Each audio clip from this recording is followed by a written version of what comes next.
Well, today it's Walkie Talkie Wednesday and it's the Realistic TRC1005. We did the TRC1001 last Wednesday and we got superb test results over that 6 mile difficult terrain test route that we use when we did the field test. So this time it's the 1005, which is basically the same chassis.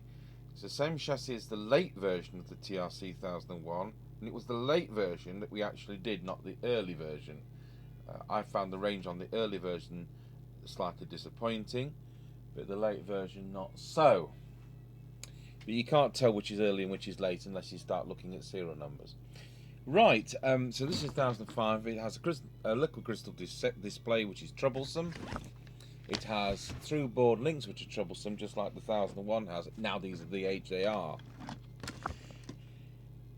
And I've just had an email from somebody who says theirs isn't working on battery, but it is on the external power, and that of course will be dirty contacts in the battery compartment. Now this is one amongst the dust that we will have bought off eBay somewhere along the line, and we'll only buy one if it's got an intact aerial, because there's no way of getting those and it's pointless having it otherwise. So what we do here with the bottom contacts is to use a fiberglass brush, which are readily available. Sometimes they're called a scratch brush. Sometimes I can't find ours. Anyone got any idea why I can't find ours?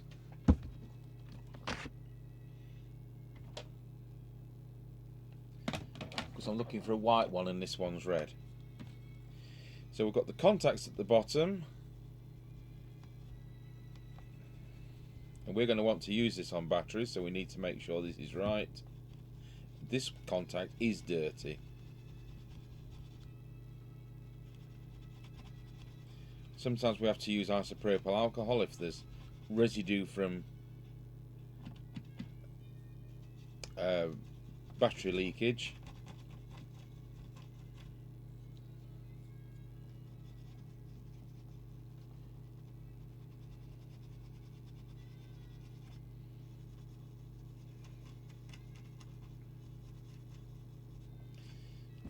The top, we can get to that contact because it's 3, 6, 9, 10. Remember, it's 10 batteries if you're using rechargeables. It's 8 batteries if you're using throwaway batteries like Duracell, alkaline ones, because the radio is a 12-volt radio.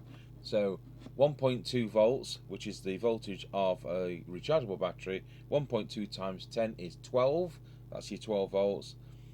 And if you put in throwaway batteries, the voltage is 1.5 volts. So if you put in 10, it'd be 15, and chances are it will blow up various things. So, and it's not a 13.8 volt radio, it is a 12 volt radio. So if you plug it into your cigarette lighter lead, that's not with the engine running, that's with the engine off. Otherwise, you do need to run it through a dropper arrangement. So 8 AA throwaways with 2 dummy batteries, and those dummy batteries were included with these at the time, and they're readily available on eBay, because I keep buying them for our customers. So I've cleaned what I can. Now you've got other contacts down there, and by some jiggery pokery you can take some doing getting the tool back out, but you can do it. I'll just pause the video while I get the tool back out. Yeah, managed it. I got the long nose pliers. We'll do that in the next compartment too. So what I just did, I grabbed it with the long nose pliers and eventually managed to get the tool back out. And then into the third compartment, work it round in there and get it back out with the pliers. There we go, done. Right, dismantling. That screwdriver's far too large, so that's the back screw, which doesn't want to come out.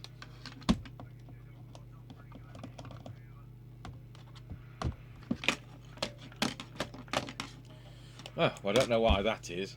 And whereas on the 1001 you've got 2 screws, here you've got 1. Now this is another set which has the range boost side panels, which makes your body part of the ground plane, which the 1001 has, which is the secret to its excellent range. That's why the 1002, that 2-channel 1.5 watt one, also did 6 miles. I don't think there's any other sets that did that, and no doubt it was a patent thingy. So I'll just get that screw out now. It's the front that comes off, and the speaker's supposed to stay with the lid, but this one has come unglued. For service, we pop the display out because you can't get to all the thingies. So I'm going to take the screws out, but I won't take it out at this point. So what we're going to do, if you remember last week, it was a water damage set, and all these sockets, I think the best word is, were knackered, because it had been in water across this kind of line, like that. So all that lower stuff had been in water at some point in its life, but it wasn't seawater, otherwise we would have been able to do nothing with it. And what we were able to do was to link out the sockets so that it was then a battery only set, because obviously I can't get these control panels anymore. Tandy's fizzled out years ago when Carphone Warehouse bought them up, and then have they gone? I don't know, can't remember, not bothered. So here we go, we've got the service manual to hand, and as with all realistic service manuals, it's superb. Now, we've been looking at sensitivity recently. I'm going to clonk this microphone and you're going to all jump those with headphones. So we'll just get the pad out because I want to make a note.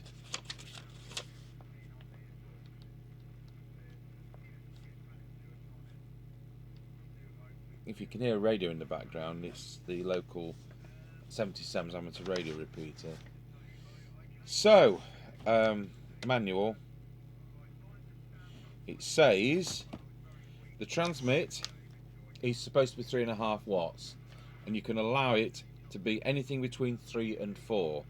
Now we'd rather not it be 4 because it's going to thrash the batteries for little difference. The difference between 3.5 watts and 4 watts in range is so nominal, it's probably not even 50 yards. So we try and keep it down to 3.5 because the current consumption is so much less. You'd find that it's going to be 700 milliamps probably at 3.5 watts, whereas it could be 1,000 if it's at 4, and you know that's going to really kick the battery life. I mean, if you put in the kind of double A's they were expecting you to use in 1983, which were 500 milliamp hour, you're talking about 20-minute battery life if you're using transmitter lock. So sensitivity, and they've got it in oh, here we are. They've got it for 10 decibel, 0.5 to 1 microvolt. That's what they say. This radio is crystal filtered as factory standard, so when you can plug in an external mic into the 5-pin DIN socket there, standard realistic pin out, and you can plug external power into there, you can plug external aerial in there, you've got high-low power there, and you've got yourself a base station CB radio, or one to sling on the seat of a car. So it's very versatile. These were $139.99, which was the most expensive realistic handheld ever, and had it in the catalogue from about 83 to 87. And unfortunately the 1007 followed it, which is nothing like as good. Okay, so I'm going to get this connected up to 12 volts and we'll get it plugged into the equipment. I have here the Motorola stroke phono. It's not just phono that, because phono would be that. That's BNC to phono. But that also will go into the car radio type of socket, which is known as a Motorola connector. So it takes that, and it's SO239, and that's the right adapter, which I bought from Tandy's at the time. I'm sure they're kind of hard to come by these days. Anyway, I'll get that video paused, and then we can just get this connected up. Okay, here we go. We're connected up, and this one has come straight on. It's showing the battery status, which of course is off the power supply. It happens to be on channel 20, which is what you're going to be using it on anyway. So I'll switch over to the power meter on the Marconi test set, and we'll see what transmit power it's doing. I'll just make sure we're on high power, which we are now. So I'm on the 3 watt scale, so full scale deflection is 3 watts. That's dirty aerial connector. So here we go, dirty aerial connector, you see. So once again, it's fiberglass brush time, goes up with the earth, I expect. Pop that back in, and we've got full scale deflection, which is 3 watts. And it's actually, yeah, it is just 3 watts. So we do need to tune that up if we can. Just have a quick look at the deviation. Wallow, yeah, it's transmitting audio, so that's fine. And then while we're at it, we'll just make sure it's actually receiving as well, somewhere near. Let's put the signal generator on.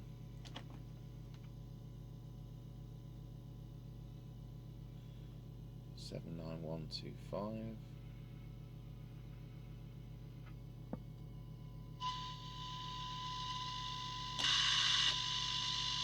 That's 1 microvolt. Okay. Right, so that's that so far. So let's get the manual out. I'm going to check it's on frequency, and I'll tell you what we'll do. We'll just pop that camera across to the frequency display on the Marconi test set. That's showing the signal generator at the moment. I'll just press the transmit button, and we'll press transmit on the radio. And it's, good grief, it's 2779125. Would you believe that? Okay, I'm still going to show you how it's done. So I'm going to turn the radio off. We can lose that display. There we go, radio off. And carefully pulling upwards that board that I've already removed. Under there we have the VCO can.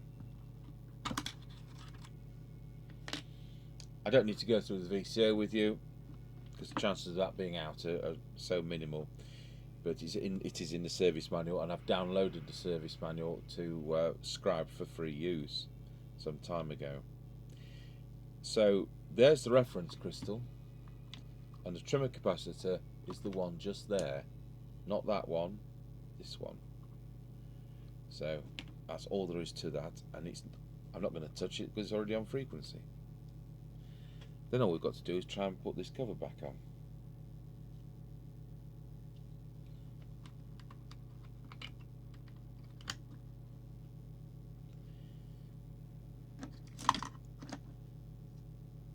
This is I can see this has had soldering on it, so this has played up in the past. These are a double-sided board. The whole radio is a double-sided board arrangement, and the pins just go through being soldered both sides.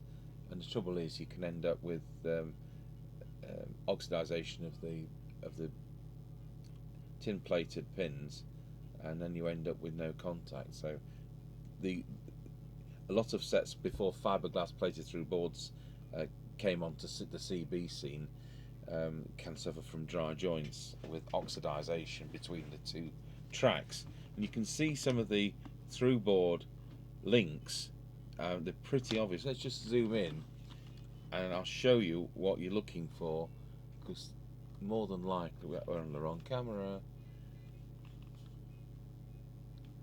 If you see any of these, you're going to end up with dry joints, and they're totally curable, and they're usually easy to find.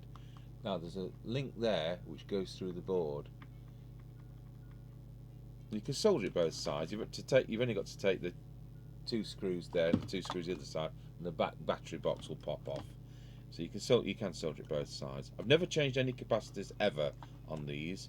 I have had people who've managed to reverse polarity the set and ruin the audio IC, which is difficult to get. Is it UPC 1028? I'll just look at the manual. It's funny I can remember things like that. No, it's a UPC 11. No, it's not. It's all lies. Yes, it is. No, it's not. Yes, it is. So UPC 1170H. So it's a NEC device, and they are hard to get. But I do have a bucket load. So let's go back down to the transmit tune-up. We've got a troubleshooting guide, which is even better if I actually come out of it. Very good service manual. There's your test points and the adjustments. Alignment chart. So they're going to start with the VCO, which we're not going to do.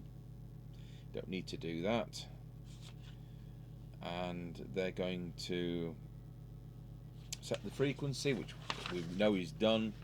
And now we're going to be looking at adjusting into the test set onto the dummy load there, L5, T6, 7, 8, 8 and 9. So L5, T6, T7, T8, L8, L9. So let's look at that here. T5, T6. Do you know, that could be an error there. L5. I can't even. Oh, there's L5. Yeah. So L5.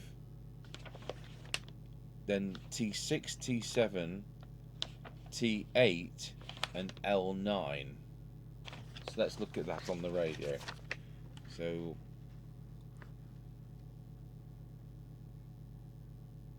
L5, T6, 7, 8, 8 and 9. So there we are. We actually start there and then go through like that. That's what it says in the book. I'm not going to pop the display back yet because we've got to adjust things underneath there.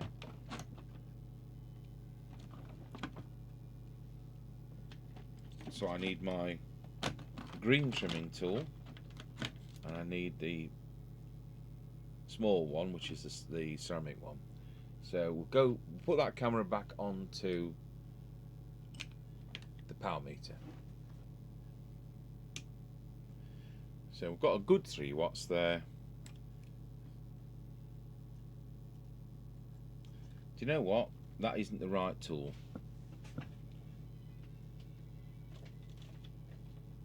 Did we have this last week? I can't remember what. That's last week. Is it the white one from this kit? No.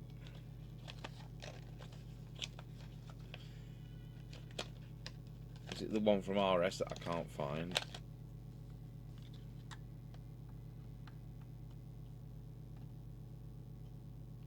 That's too big.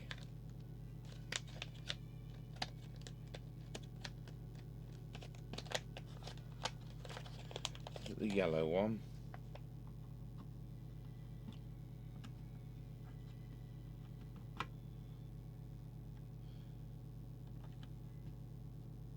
It is. It's a little loose, but it does fit. Here goes.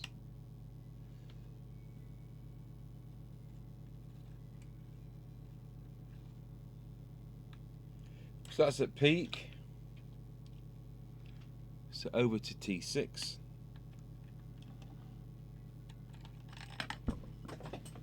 Drops tool on floor. Hopes that ceramic tool on ceramic floor doesn't break it.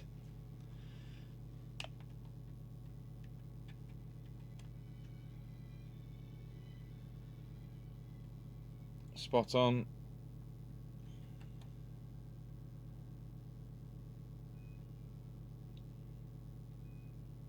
spot on.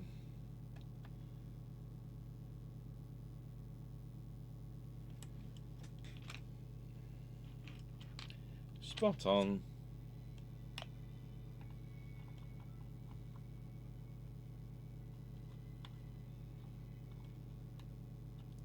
There we go.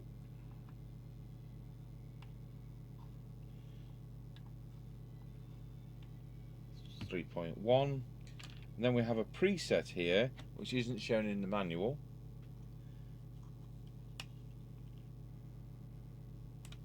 I just touched the aerial and got a RF burn.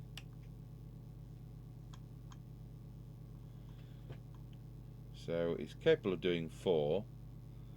We'll just drop that to 3.5.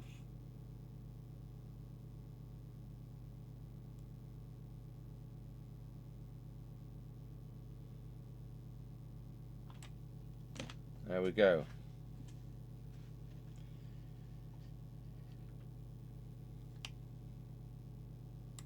It's about 3.7 to be honest, that.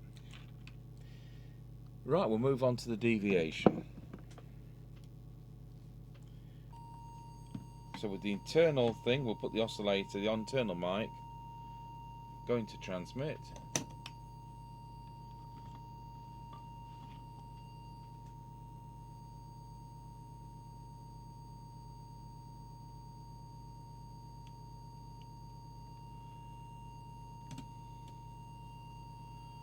It's very low for some reason. Oh, it's on top, isn't it?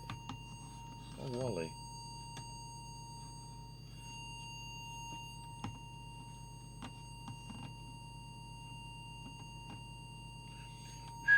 Wallow, it's a bit low. So deviation is VR1. VR1 is that one which is under the display.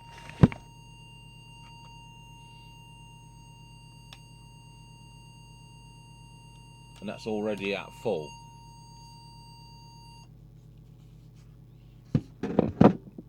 So I'll just get up close. Wallow. Wallow. Yeah, it'll do 2.5. When we test this, we'll be using an external microphone as well for convenience, and they're usually clearer. Okay.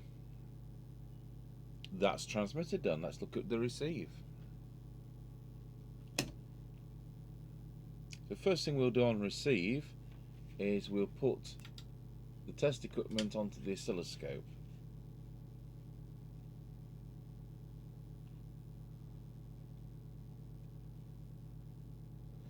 We'll put a S9 equivalent signal, which is 100 microvolts for a CB radio in the UK, and we'll plug in the test equipment into the extension speaker or earphone socket. I don't like this speaker touching everything.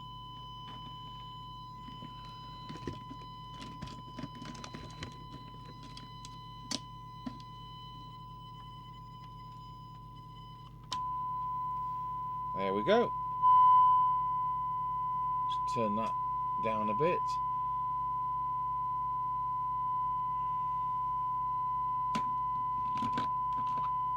And we want the detector. So on receive, we start with the detector, they probably don't.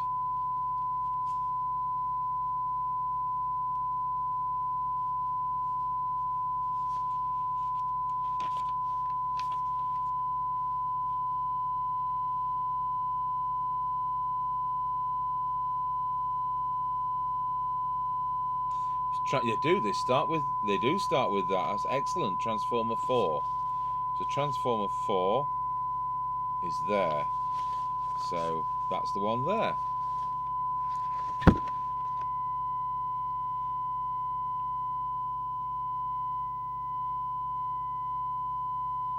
That's already at peak. So far this set's been pretty well spot on. We've just got a little bit more power out of it. So we're now on the synad meter, and we drop the signal to a about 4 decibel cyanide, and we turn the squelch fully anti-clockwise.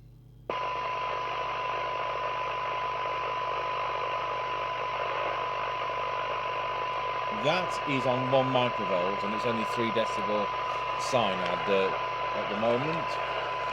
So we're going to be doing T1, 2, 3 and 5. So T1, 2, 3 and 5. 1, 2, 3 and 5, the one under the display. I knew there was a reason we didn't put the display back.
I think that's about as good as we get, and I can't say there's any improvement there.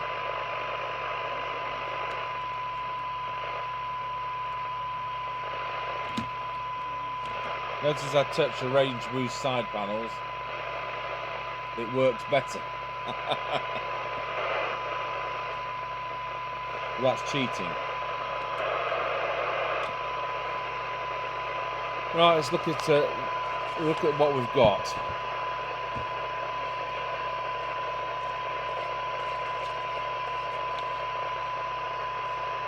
It's difficult with handhelds to get a true reading. I've said this before. Because unless you started disconnecting the rod antenna and the loading coil, then you're never going to get a true reading. So let's look at what we've got. 20 dB cyanide, 12 dB cyanide, which is what we're using, and 10 dB cyanide, which the manufacturer is using. So for 20,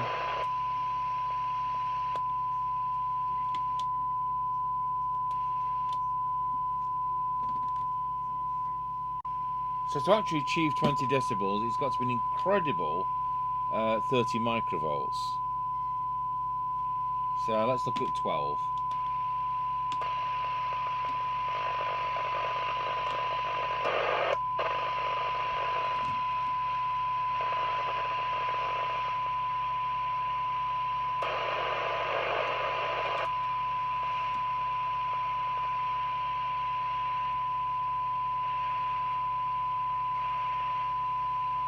It's clearly very wrong in testing it this way through the error socket. It's all right tuning it up, but we can't take proper readings.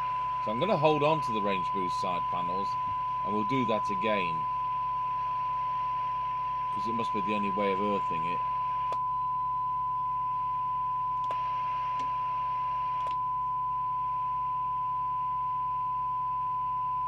Bit more sensible. That's 9.1.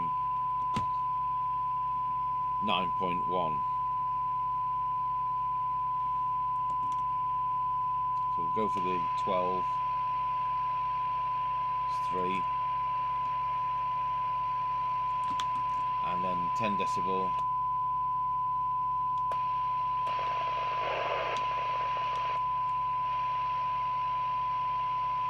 We're looking at 2.4. I say I can't get an accurate reading because of the loading coil and the rod antenna. We can't start disconnecting that.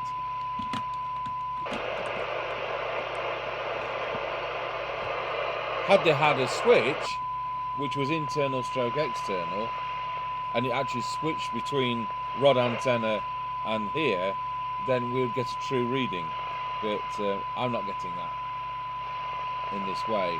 But we can actually hear this. That's 1 microvolt. That's 0.9 of a microvolt. So I don't think it's faulty, and I'm sure it'll work fine on the field test. We've tuned that up as best as we can.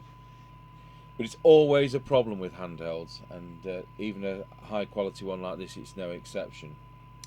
So that leaves us, I think that's it, because obviously we don't have an S meter. Yeah, don't think that this, I'll put this board back, and don't think for a moment that this is a signal meter. So I don't want people to email me and say, why doesn't the signal meter on my work on my Realistic 1005? Because it doesn't have a signal meter. Some of the dry joints can cause this display to be haywire, where it will say transmit and receive at the same time, but it is just a display, it's not the actual radio doing that.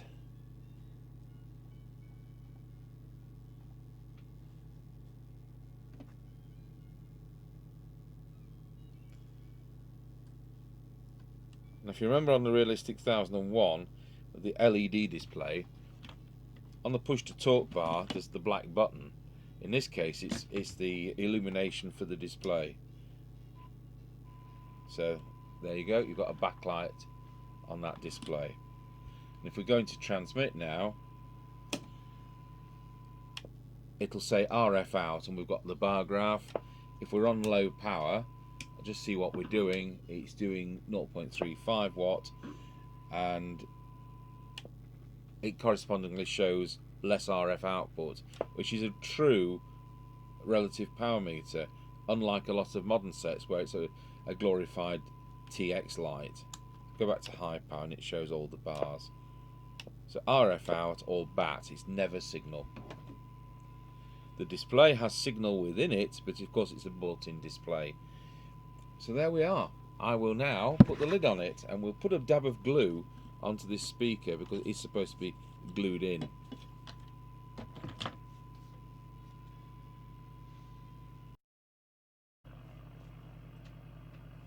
So what we're going to do now is we're going to put the batteries in, and let's hope this one is now clean enough to work, because these are alkaline disposable batteries, so we're going to put 8 in and 2 dummies. So noting the polarity, we'll put a dummy in there. It doesn't matter where we put them in the circuit. We'll put the other dummy there.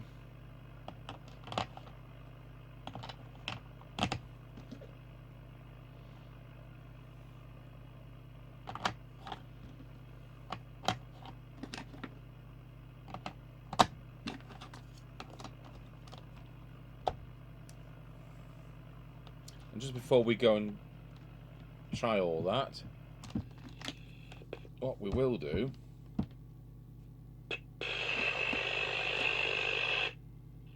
is just check the squelch.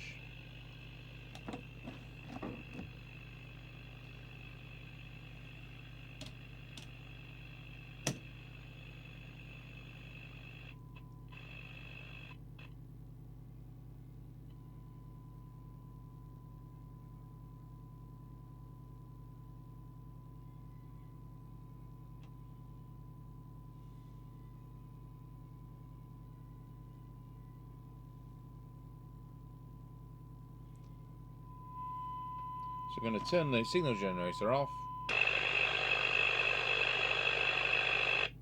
and the squelch is now to threshold. And with the signal generator at 0.3 of a microvolt, we'll switch the signal generator back on. Nothing.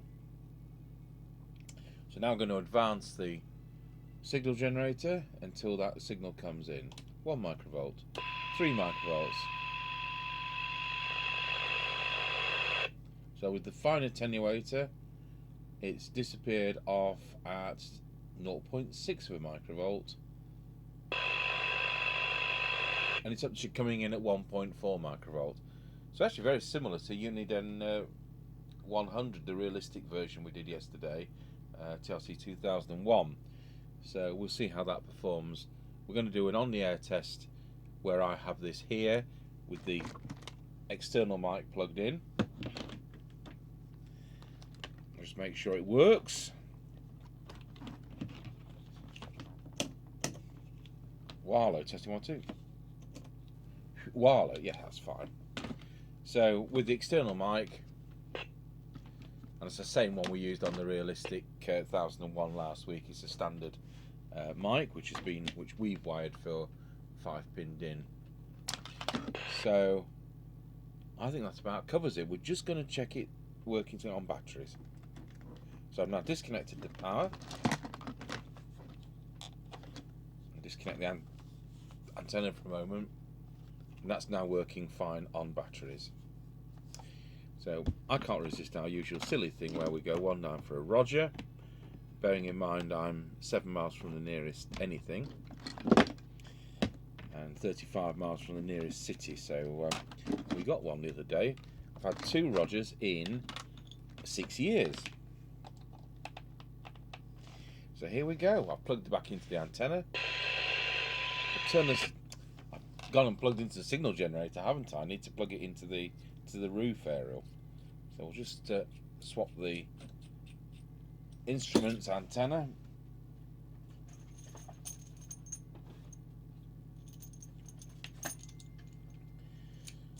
For the Antron 99, which is just mounted at gutter height on this single-story building. So now we're on the air. Let's have a quick flick round.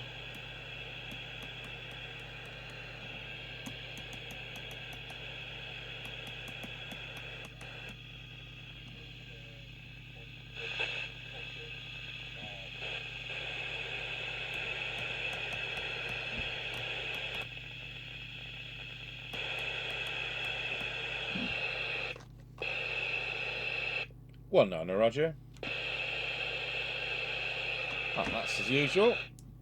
So there you go. That's the Realistic TRC1005 from 1983, and that looks like it's in super duper working order. So it's just sad that we can't get true receive performance because of the way you have to keep this antenna in without major dismantling, which just would be cost prohibitive. So there we go. Thank you for watching.